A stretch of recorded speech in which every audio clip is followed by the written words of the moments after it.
Okay बेटा, हम BS6 same का इंग्लिश के कुछ प्ले रीड आउट कर रहे थे।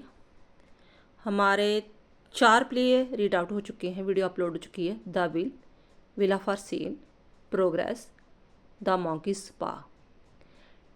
नाउ इस वीडियो में हम करेंगे सॉरी रॉन्ग नंबर। इस प्ले में देखेंगे कि ये क्या सस्पेंस है।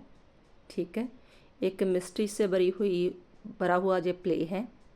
सस्पेंस क्रिएट रहता है स्टार्टिंग से लेकर एंड तक, इसमें सस्पेंस जो बना रहता है।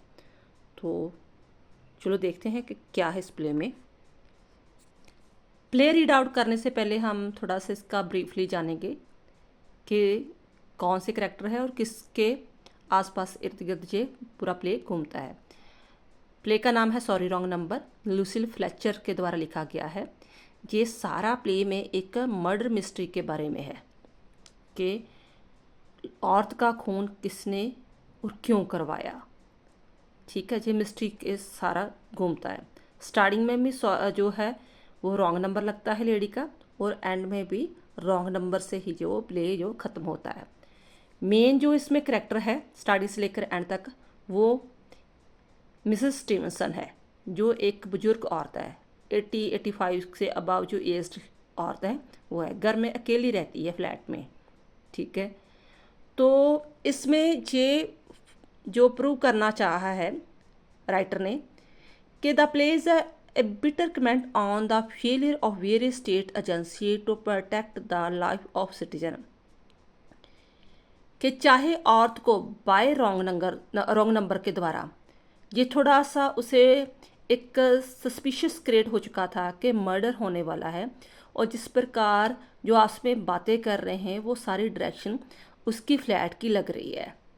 तो घबराती हुई वो कभी ऑफिसर को, पुलिस ऑफिसर को, कभी नर्स को, कभी किसी को जो है फ़ोन करती है, लेकिन कोई भी उसकी बात को सीरियस नहीं लेता, और एंड में जो है उसकी डेथ हो जाती है।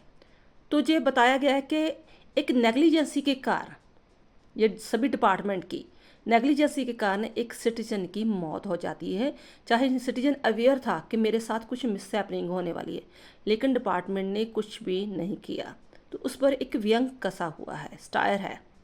ये एक्चुअली न्यूयॉर्क की स्टोरी बताई गई है। तो दूसरा जो करेक्टर आ रहा है सर्जन डफी, जो पुलिस ऑफिसर है, जिसे वो रिक्वेस्ट करती है कि आप कुछ बता करवाओ कि ये रॉन्ग नंबर जिस पर मर्डर की बात हो रही थी, किसके मर्डर की बात हो रही है, तो कौन है। लेकिन कोई भी उससे सीरियस बात नहीं लेता। जो स्टोरी के द्वारा हम देखते हैं सारी स्टोरी। ब्रीफली आपको मैंने स्टोरी बता दी है।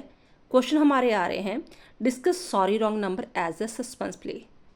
कि एक सस्पेंस प्ले की तरह कैसे बना रहता है सारा प्ले स्टार्टिंग से लेकर एंड तक, आप इसके बारे में बताओ।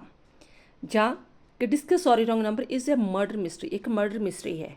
आप कैसे इसे प्रूव कर सकते हो कि उसे पता भी था कि मर्डर होने वाला, लेकिन उसे ये नहीं पता था कि उसका ही मर्डर होने वाला है। लेकिन ये भी नहीं एंड तक पता चला कि मर्डर किया किसने, क्यों किया। ठीक है, जो देखते हैं। The play is full of a mystery and suspense from the beginning to end. जो प्ले है वो रहस्य से भरा हुआ है, स्टार्टिंग से लेकर एंड तक। ये सस्पेंस जो है खुलता नहीं है, डिस्क्लोज नहीं होता, तो सस्पेंस क्रिएट रहता है। An air of the expectancy and the fear of the sudden intrusion always hang heavy throughout the action of the play. Starting से लेकर एंड तक प्ले तक ये सारा जो है वो सस्पेंस वगैरह बना रहता है। The writer develop the story in such A way that suspense never lose its grip. Mrs Stevenson is alone in her flat. Her maid servant is of duty. उसकी जो नौकरानी थी, काम वाली, वो छुट्टी पर है। She feels a sense of insecurity. She try to contact her husband in the office. She fails to do so. Her phone lines get connected with another line when she hears of cross talking। जहाँ से suspense create हो जाता है। अकेली है घर में, made नहीं है, तो चाहती है कि चलो मैं अपने हस्बैंड के साथ ही कांटेक्ट करके पूछूं कि उसने कब आना है। तो इसी दौरान अपने वो हस्बैंड को फ़ोन लगा रही थी, लेकिन उसका जो फ़ोन है, तब लैंडलाइन फ़ोन होते थे। ये स्टोरी तब की बताई जा रही है जब लैंडलाइन फ़ोन होते थे, ये मोबाइल वाले नहीं। उसका जो है नंबर है यानी कि लाइन है किसी और के स्थान पर कनेक्ट हो जाती है जहाँ पर वो कुछ लोगों को बात करते सुनती है। A man gives instruction to a man called George to murder a woman. एक आदमी जॉर्ज नाम के आदमी को इंस्ट्रक्शन दे रहा था कि आपने एक औरत को मर्डर करना है। He is asked to reach a particular house at 11 o'clock and kill the old woman in the shortest possible time. तो उसे इंस्ट्रक्शन दे रहा था कि आपने ठीक 11 बजे जाना है और कुछ ही पल में जे आपने अपना काम तमाम कर देना है, क्योंकि 11 बजे उसके पास एक ट्रेन गुजरती थी। तो ट्रेन के गुजरने के कारण काफ़ी शोर होता था। जब औरत का मर्डर होगा, चीखेगी, चिल्लाएगी, तो उसकी आवाज़ ट्रेन की आवाज़ से दब जाएगी, तो किसी को पता नहीं चलेगा। इसलिए वो कह रहा था, इंस्ट्रक्शन दे रहा है at 11 o'clock and kill the old woman in the shortest possible time. This time is to be the same as a record for the subway train to the cross the bridge. The purpose is to drown her cries in the noise of the train. The killer is asked to use a knife to murder the lady. He is also asked to carry a few ornaments to make the murder look like a robbery. वो कहता है आपने उसे चाकू से मारना है, ठीक है, तो मारकर आपने कुछ ऑर्नामेंट्स वहाँ से उठा लेना है ताजो जब इंस्पेक्शन हो तो ऐसे लगे कि कोई चोर आया था रॉबरी करने के लिए, चुराने के लिए, और हाथापाई में औरत का मर्डर कर दिया। किसी को ये ना पता चले कि ये प्री प्लान उसका मर्डर किया जा रहा है। Mrs Stevenson feels frightened and shocked.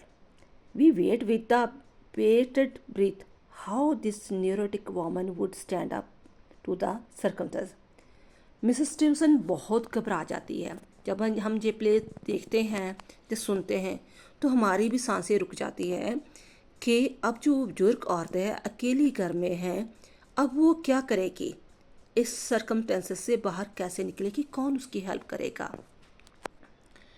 As a sensitive human being she tries to get the help of the telephone department and the police to trace the killer and the caller on the phone, but in the way उसकी human being एक sense जागती है तो वो सोचती है कि क्यों ना मैं टेलीफोन डिपार्टमेंट से बात करूं और उससे पूछूं कि आप जी कन्वर्सेशन की बात क्लियर करवाओ कि ये कहाँ से कॉल आ रही है, तो किसको मर्डर करवाने के लिए बात हो रही है। तो लेकिन वो उसकी बात को सीरियस नहीं लेते, तो वो यही बात एक एक्सक्यूज़ दे देते हैं कि हम किसी की पर्सनल कन्वर्सेशन जो है जो उसको रिकॉर्ड नहीं कर सकते, ये गैर कानूनी है या कुछ भी है, आर्गूमेंट देते हैं। तो पुलिस ऑफिसर को भी कहती है, तो पुलिस ऑफिसर भी कहता है मैं करता हूँ, लेकिन वो भी इग्नोर कर देता है और अपने खाना खाने में व्यस्त हो जाता है। इट मीन्स कोई भी उसकी हेल्प नहीं करता। She gets a telegram from her husband, फिर अपने हस्बैंड को टेलीग्राम भी भेजती है that he would go to the Botson and not to return that night. जो बॉटसन जावे भी बॉटसन गया हुआ है तो उसे कहा कि वो रात नहीं आएगा। शी फील्स एक्सट्रीमली लॉनली, अब और भी वो लॉनली फील करना शुरू करती है कि मेरे हस्बैंड भी रात को नहीं आने वाले, भी मैं तो मेड भी नहीं है, हस्बैंड भी नहीं आएगा, ऊपर से मैंने ये भी सुन लिया कि किसका मर्डर होने वाला है। तो शेयर लोकेशन उसी की लग रही है, तो कोई हेल्प भी नहीं कर रहा। The Henchley hospital is unable to provide her a train nurse for the night. फिर फॉर्न में ये फैसिलिटीज़ होती है कि अगर आपको नर्स की ज़रूरत है तो आप कॉल करके पे करके तो नर्स को बुला सकते हो।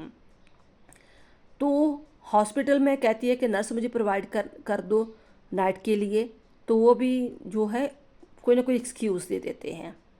Time is ticking away, time बीतता जाता है। Then a shadow walks towards her, एक शैडो उसके पास आती है। George the killer is in her flat, ये वही किलर था जिसको इंस्ट्रक्शन दी जा रही थी जॉर्ज को, वो उसके पास आता है। The murder of the Mrs Stevenson ends the suspense. और मिसेस स्टीवनसन का जब पर्दा खुलता है तो देखते हैं कि मिसेस स्टीवनसन का जो है खून हो चुका है। तो इसी सस्पेंस से ये प्ले ख़त्म हो जाता है, यानी कि स्टार्टिंग से लेकर एंड तक जिस सस्पेंस बना रहता है कि मर्डर किसने करवाया। आई होप ये आपको क्वेश्चन अंडरस्टैंड हो गया होगा। कोई और भी क्वेश्चन का आपको स्टोरी चाहिए, थीम चाहिए, अंडरस्टैंडिंग चाहिए, तो आप कमेंट बॉक्स में लिख सकते हैं। थैंक्स बेटा।